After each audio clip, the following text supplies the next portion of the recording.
एक साल 1 लाख से ज्यादा लव जिहाद के केस। महाराष्ट्र मांग रहा योगी मॉडल। अगर यूपी और मध्य प्रदेश की तरह महाराष्ट्र को बचाना है तो अब्दुल या क्रिस्टोफर विक्की बनकर मिलते हैं, हिंदू लड़कियों को फुसलाते हैं, शादी होते ही असली रंग में आ जाते हैं। महाराष्ट्र विधानसभा में उठा मुद्दा। श्रद्धा मर्डर केस के बाद महाराष्ट्र में लव जिहाद के आंकड़े हैरान कर देंगे। तमिलनाडु के बाद क्या महाराष्ट्र बनने जा रहा है धर्मांतरण का सबसे बड़ा गढ़?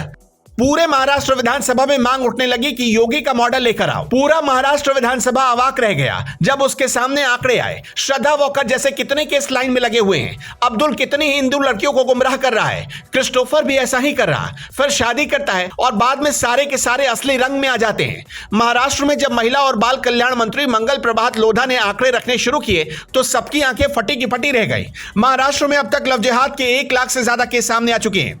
जब केस बेतहाशा बढ़ने लगे तो मजबूरन महाराष्ट्र सरकार ने इंटरफेथ और इंटरकास्ट मैरिज पर निगरानी के लिए कमेटी बना दी। सरकार ने प्रस्ताव जारी कर बताया कि यह कमेटी दूसरी जाति या धर्म में शादी करने के बाद अपने परिवार से अलग होने वाली लड़कियों की समस्याओं पर ध्यान देगी। श्रद्धा मर्डर केस देश में लव जिहाद का कोई पहला मामला नहीं है। इस बीच एक और चौंका देने वाला आंकड़ा महाराष्ट्र से सामने आया। इसलिए महाराष्ट्र में लव जिहाद के मामलों पर लगाम कसने के लिए योगी मॉडल की मांग की जा रही है। लेकिन ऐसा क्यों है? योगी मॉडल में क्या खास बात है? आगे हम आपको इस रिपोर्ट में डिटेल में बताएंगे। दरअसल 2019 में उत्तर प्रदेश राज्य विधि आयोग ने मुख्यमंत्री योगी आदित्यनाथ के सामने एक रिपोर्ट पेश की, जिसमें कहा गया कि राज्य में जबरन धर्म परिवर्तन या धोखाधड़ी से धर्मांतरण बढ़ रहा है और ऐसे मामलों पर लगाम कसने की जरूरत है। ऐसे मामलों की जांच के लिए कानून की सिफारिश की गई। उत्तर प्रदेश कैबिनेट ने 2020 में लव जिहाद को लेकर अध्यादेश को मंजूरी दी।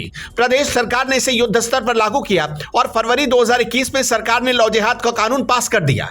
इस कानून में 1 से 10 साल तक की सजा का प्रावधान है। इसके तहत केवल शादी के लिए किया गया धर्म परिवर्तन सामान्य है, लेकिन अगर इसके पीछे झूठ या धोखे की मंशा पाई गई तो यह अपराध है। अगर कोई अपनी इच्छा से धर्म परिवर्तन करता है तो उसे 2 महीने पहले कोर्ट को बताना होता है। धोखा या जबरन धर्म परिवर्तन करना अपराध माना जाएगा और इसमें 15,000 रुपए तक का जुर्माना और 1 से 5 साल तक की सजा होगी। अगर SC/ST समुदाय की नाबालिग लड़कियों या महिलाओं के साथ ऐसा अपराध होता है तो 25,000 रुपए जुर्माना और 3 से 10 साल तक की जेल का प्रावधान है। अगर कोई खुद से धर्म परिवर्तन करना चाहता है तो उसे 2 महीने पहले जिलाधिकारी को खबर देनी होगी। इसका उल्लंघन करने पर 6 महीने से 3 साल तक की सजा और 10,000 रुपए जुर्माना का प्रावधान है। जैसा कि आप सभी जानते हैं कि देश में धर्म विशेष की ओर से लव जिहाद का एक बड़ा षड्यंत्र चल रहा है। देश के 3 राज्य उत्तर प्रदेश, हिमाचल प्रदेश और मध्य प्रदेश ने बाकायदा कानून बना दिया है, लेकिन अन्य राज्यों में इससे निपटने के लिए न तो पुलिस के और न ही सरकार के पास कोई बड़ा कानून है। हालांकि धर्मांतरण संबंधी कानून देश के 10 राज्यों में लागू है, लेकिन लव जिहाद के केस में यह बहुत असरदार साबित नहीं होता। शायद यही वजह है कि लव जिहाद का खेल पूरी तरह से परवान चढ़ रहा है।